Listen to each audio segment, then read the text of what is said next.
Disclaimer. In this story, we will be discussing a double murder-suicide. This chapter may be triggering for some listeners. This will be the only warning, so please do not listen if you are sensitive to this topic. Anything said, unless released by the police, should be considered speculation.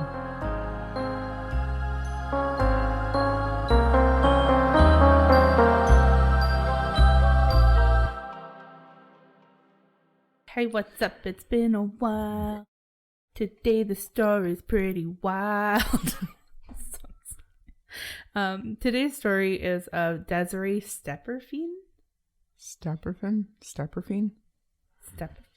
I believe. We believe. We'll see. We'll leave this in there. Sometimes last names are hard. Mm-hmm. So Desiree was the sole survivor of a double homicide-suicide. Desiree was born to Angela and David Stepperfien. I wish I knew. Likely in 1995, as she was 17 years old at the time of the crime in 2012. They lived in Livonia, Michigan, a small city near Detroit. I'm not sure about much of Desiree's life before the crime, as nothing was released prior and nothing could be found much from before this crime happened. I'm not sure if she had siblings or anything like that. I do believe that after the incident, she moved states. In 2021, she started to update a Facebook profile once in a while, but I could not find nor confirm the profile to be hers. She also seems to have a Twitter profile, but it was only updated twice in 2012 and 9 times in 2014. That being said, she posted photos of herself and stuff like that, so it was her Twitter. So the crime took place on April 4th, 2012, and on June 28th, just months after the crime, Desiree tweeted for the first time, and the quote read, fare you well, I love you more than words can tell." So she's definitely struggling with the crime that we'll get into. She made her last tweet in June of 2014, and I fully believe that she chose to drop off the map due to people harassing her. Not even just that, but many people cruelly speculated on how authentic she was in her 911 call, picked her words apart, and even went as far as pulling photos of her in 2014 at a Halloween party with her friends and judging her for it, stating it, quote, looked like she was doing just fine. And this is crazy. We'll play the 911 call later a little bit, and I don't know. It's just so messed up that people can say some of the things that they do online. People are cruel, especially when they're hiding behind a screen. Yeah, it's terrible. She has to hide pretty much, because I'm sure when she was active on Twitter and Facebook, she probably received messages or tweets that she would have to delete every single day. Imagine how many people would have been contacting her to be the first to get the inside story. You know, YouTube channels, special episodes on A&E, all of those places probably were contacting her. Yeah. It really puts it into perspective that there's a better way to go about true crime storytelling. And I'm really just hoping that I don't ever make someone feel bad, whether it's a surviving victim or a family member. Oh, same. Right? That's the hardest part about doing this is not ever wanting to. Hoping that they don't hear, just in case there's any possible way that we've offended them. Yeah. Please don't. I don't know. We're just telling the stories, the information we know. We're not. People love true crime. We don't know why. I don't know why I love it so much. It's not I don't know. It people just do. interests people. It is interesting. just a thing. It's and that's not. why we do it. We're not doing this in any malicious way, and if there's ever anything we say, it's not intentional, but it doesn't change the fact that sometimes people get offended. Yeah. And honestly, some of the problem, I think, is how people who are offended deal with that. Instead of just scrolling on or skipping it or whatever, they feel the need to verbally and, I guess, electronically attack people, which is a next level kind of sad. Yeah. Ugh. It's really hard, but we all also have our reasons for doing this. We're not, a huge production on TV. We're not making thousands of dollars or hundreds of thousands of dollars on YouTube right now. We are doing it for our own reasons. Like, one of my reasons is like the mental health behind it. Yep. I like to have that discussion, especially with you, and we like bounce off of each other, and you know, we talk about that. And also just like awareness. That's right. Sometimes like, hey, these things can happen if sometimes you're not careful. That's right. And I enjoy doing it because, like we were just talking about before we hit record, that we can all look at the same document from a true crime case. And to me, certain things are such common sense, but listening to some others is like mind-boggling. So I like to... They're reaching and reaching without even like trying to grasp common sense first, in my opinion. So I like to talk it out just to make sure I'm not the crazy one, you know, get my thoughts out, and... Or at least have two sides of the story out there so That's that right. people aren't jumping on the same bandwagon. Exactly. Let's not all like... Get our pitchforks out and run down the exactly. street. It drives me nuts. And I think that... Conversation's healthy. Conversation's healthy. And it's good for me to hear that you're not thinking about that right either. Right? And it's good that you can do that sometimes. So yeah. So that's what we think. So... On April 4th, 2012, Desiree and her then boyfriend, Jake Burns, were in her home when, unbeknownst to them, her ex-boyfriend, Brian Douglas White, had broken in around 7:30 a.m. Brian was able to hold Desiree hostage before forcing her to watch as he axed her boyfriend to death. Oh my God. Brian was a troubled 19-year-old who had a bit of an obsession with the 2000 American Psycho movie starring Christian Bale. You can look back at all of his Facebook posts because they've been screen grabbed, not because they're actually out there, because the account obviously was deleted. And it goes a little further than just loving horror movies like myself. You know, he's zoned in. You know, he zoned in on this very specific film, and he would make status quotes from the movie. His cover photo was a murder scene with blood splattered all over the mattress, wooden nightstand, and also across the floor. So just like a massacre scene. One quote on his page read, "I like to dissect girls. Did I mention I'm utterly insane?" And another read, "I hate the word manipulation." Those are from the movie. His wall also had other cryptic updates, such as on March 19th, before the murders, just before the murders pretty much, he said, "Withering into nothing," and "What a polite murderer." It's obviously not a coincidence that Christian Bale's character takes an axe to someone's face in this movie, and then Brian chooses an axe to commit his horrendous crimes. I would say he was obsessed. I'd say so. Right? It's twisted. So twisted.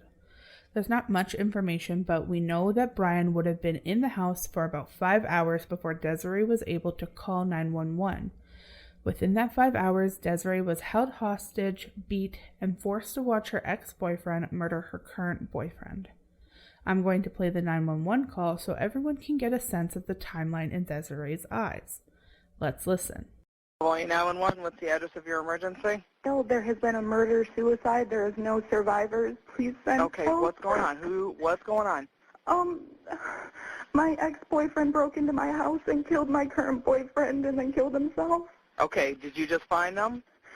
No, he killed my current boyfriend and then he held me hostage and he just shot himself in the head. Just now? Yeah. Okay, stay on the line with me. And he kind of beat me up, and my parents aren't home. It's just me, and I'm 17. What's his name? Brian White and Jake Burns are the victims. Jake Bird? So just really quickly there, she said there are two victims, and that is one part that people have picked apart to be like, that's weird. Why would she say two victims? Like almost like pointing out that maybe she was involved somehow. And it's like, okay, she called them two victims because there's two people that she knew. One killed himself and one was murdered. Right. They're two victims. They're both dead. One's a victim of mental health and the other one's a victim of And she mental probably health. didn't think that deeply into it. No. Common sense says that there's two dead people in front of me. Yeah. You know what I mean? And remember, so far in this story, what we have relayed this crime as. Do you remember? A double murder-suicide? Yeah. What does that usually mean? He killed 2 people plus a suicide, plus himself. Yeah. Oh. Okay. Right. I'm going to continue playing the clip now. Okay. Burns. Burn. Okay. He And doesn't where's the have a weapons lot- at right now? What? Where are the weapons at? Where's the gun? The axe is in Jake's head and the gun Oh is my in God. Brian's hand. Where are you at inside the house? I'm sitting in our breakfast nook. Brian's in the living room. There's the kitchen between us. He's dead. He's gone. And so Brian killed Jake. Yeah.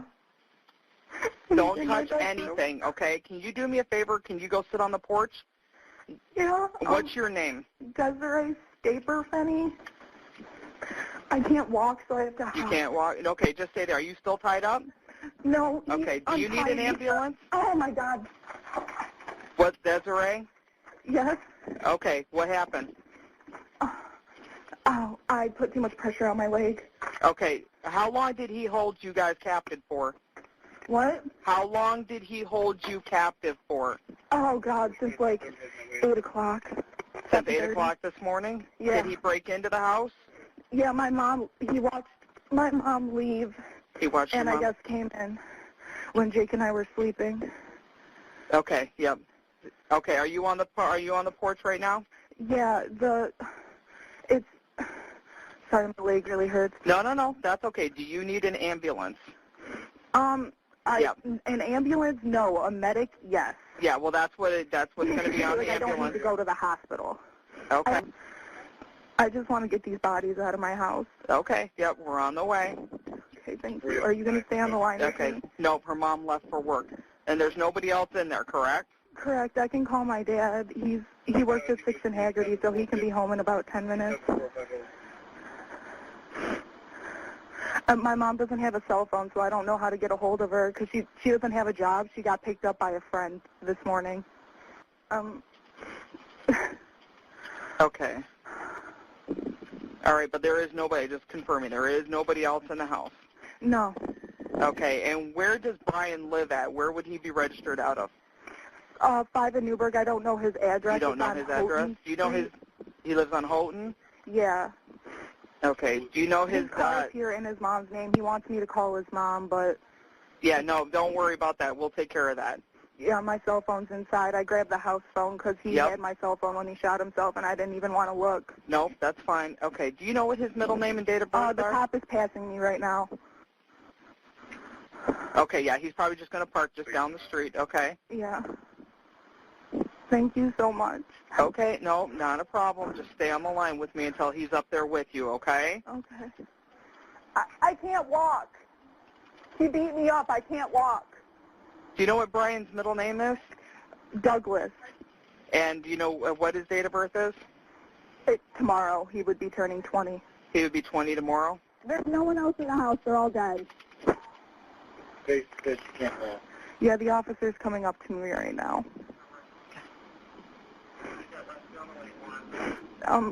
Okay, go ahead and talk to the officer, okay, thank Desiree? you. All Yes, right. Thank you. Bye-bye. Bye-bye. Okay, so She seemed very calm, not panicked. at first I think she sounded a little bit panicked. I think once she got away from like the scene, I think that's what trauma does to you though. Yeah, like I have no idea. I'm not judging, but my first. That's what people are saying too. I can only assume that she just went through something so traumatic, but I don't know. I'm just guessing it's trauma. It's trauma. She hasn't dealt with it yet. It's something that's going to hit her later, and probably something she still struggles with, is what I would assume. I can't Right. think of any other way to think of it. So as we hear in that call, Desiree is traumatized from what I thought. She's in pain and she doesn't know what to do. She talks about not knowing how to get into contact with her mom, but states that she can call her dad, who can be there pretty quickly. What she didn't know at this time was that Brian had already axed her mom to death before holding her hostage and murdering Jake. Wow. Yeah. Super sad. Holy. So she's like, she believes that her mom would have left like right before 8 a.m. and then her ex-boyfriend broke in after the mom left. But it's more accurate that he broke in before 7:30 a.m. before the mom had left, killed her. So the mom was in the house dead, and she had no idea. No idea. That is heartbreaking. Heartbreaking. Even like to mention on the phone to be like, I don't have a way to get a hold of my mom, and like that's who she talked about first, kind of thing. Mm-hmm. It's just really sad. One of Angela's friends, Nancy Radke, said if Angie had anything to do with it to defend herself, I'm sure she went out in a blaze of glory. She was a feisty person. Which is also crazy to think, like, I don't know, maybe it's a big house that they didn't hear it if it happened inside, or did he? What if it was that early in the morning and she said her mom doesn't work? She's probably still in bed. The 911 call let officers know that Brian and Jake would be found dead, but Angela's death was a horrific discovery. I feel for Desiree, as this would have been such a horrible day. Desiree did end up going to the hospital for treatment after being beaten up, even though she said that that's not what she wanted on the call, but obviously the police officers were like, you can't walk, you need to go to the hospital. Right. And usually like trauma, shock, adrenaline, you don't. It's probably worse than even what she thought. That's right. Desiree's neighbor, Lisa Collins, told the Detroit News that Brian approached Desiree a week earlier. She said he was very controlling, and that was why she broke it off with him. She got out, thank God. To end this one, I'm going to read the family statement. There's really not too much to go into here. I just thought like the 911 call was interesting, and therefore the story would be interesting for almost like a shorter episode. Mm-hmm. And I mean, it's good to talk about anyways, because I feel like this girl was probably bullied online. Hopefully she's doing okay now, but yeah, no, people are definitely having opinions online that are hurtful that they just like have no place having. Mm-hmm. And it sucks that like she can't have a social media without people. Are people not able to put yourself in somebody else's position? Like that is the true meaning of empathy. You have to be able to see things from their point of view and try to imagine what it would feel like. Literally. I don't understand the human race sometimes. Like the dad and herself, they have decided to live a normal, private life. They are not like some other people who will go on multiple different like shows and storylines and do interviews. They are choosing not to say a word. Mm-hmm. Respect that. We know that now. That is what they're saying. Leave them alone. That's right. Once you know, leave them alone. So to end this one, I'm going to read the family statement. This is what they put out there before choosing to stay out of the public eye. So this is all we've heard from them. The Staplerfine family wishes to extend their heartfelt thanks to many friends, neighbors, and their extended family, as well as the Livonia community and its young people, for their prayers, sympathy, kindness, and condolences in the wake of this horrific tragedy. Despite the unbelievable pain and loss of Desiree losing her mother and David Staplerfine's loss of his loving wife of 21 years, we are grateful that Desiree was able to survive.